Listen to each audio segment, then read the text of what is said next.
নমস্কার বন্ধুরা, জয় মা কালী বেঙ্গলি চ্যানেলে আপনাদেরকে আমি স্বাগত জানাচ্ছি। আজকের ভিডিওটি প্রথম থেকে শেষ পর্যন্ত মন দিয়ে দেখবেন এবং শুনবেন, কেননা আজ আমি আপনাদের বলবো জ্বর নামানো ঝাড়ন মন্ত্র। অর্থাৎ কারোর হয়তো জ্বর হয়েছে, আপনি সেটা তান্ত্রিক উপায়ে কিভাবে ঝেড়ে সেই জ্বরকে নামিয়ে দিতে পারবেন এবং রোগীকে সুস্থ করতে পারবেন, সেই নিয়ে আজকের আলোচনা।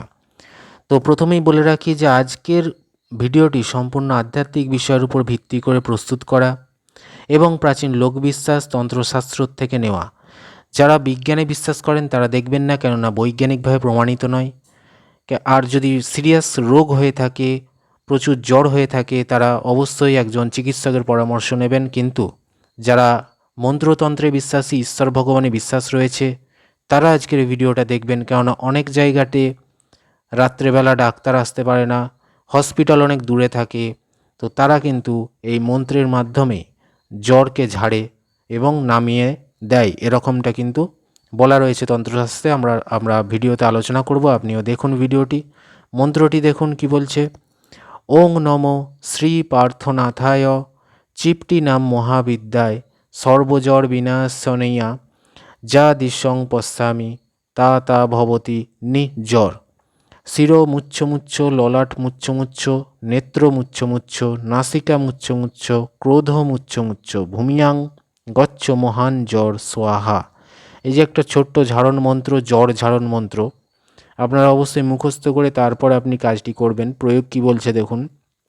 বলছে কালো বিড়ি কলায় 21 দানা নিয়ে একসঙ্গে অভিমন্ত্রিত করবেন। অর্থাৎ আপনারা মুদিখানা দোকানে পেয়ে যাবেন কালো রঙের বিড়ি কলায়। কালো রঙের বিড়ি কলায় আপনারা নেবেন, গুনে গুনে 21টি দানা নেবেন। সে 21টি দানা নিয়ে আপনি কি করবেন, নিজের হাতের মুঠোয় নেবেন, নিয়ে এই মন্ত্রটি অভিমন্ত্রিত করবেন। কতবার? 21 বার। 21 বার অভিমন্ত্রিত করতে হবে 21টি কালো বিড়ি কলায়ের দানাকে একসাথে নিয়ে। তারপর এক একটি দানা একবার করে নিয়ে মন্ত্র বলতে বলতে এক একটি দানা রোগীর গায়ে ছুঁড়ে দেবেন।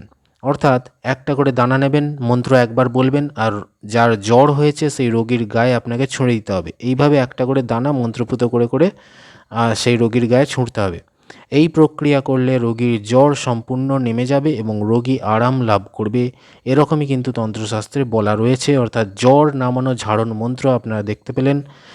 অবশ্যই আমি আবারও বলে রাখি, যাদের জ্বর হয়, যে রোগী, তাকে অবশ্যই নিকটস্থ কোনো স্বাস্থ্যকেন্দ্রে বা চিকিৎসকের কাছে নিয়ে যাবেন জ্বর হলে।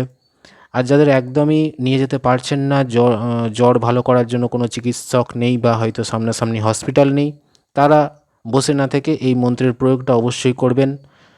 ভালো হয়ে যাবে জ্বর, এরকমটাই বলা রয়েছে তন্ত্রশাস্ত্রে। তো অবশ্যই একটা লাইক দেবেন, চ্যানেলটি সাবস্ক্রাইব করবেন, আর 50 জনকে শেয়ার করে অবশ্যই কিন্তু ক্রিয়াটি করবেন, তবেই গুরু অনুমতি পাচ্ছেন। আর অনেক ভিডিও রয়েছে চ্যানেলে, দেখতে থাকুন। ধন্যবাদ।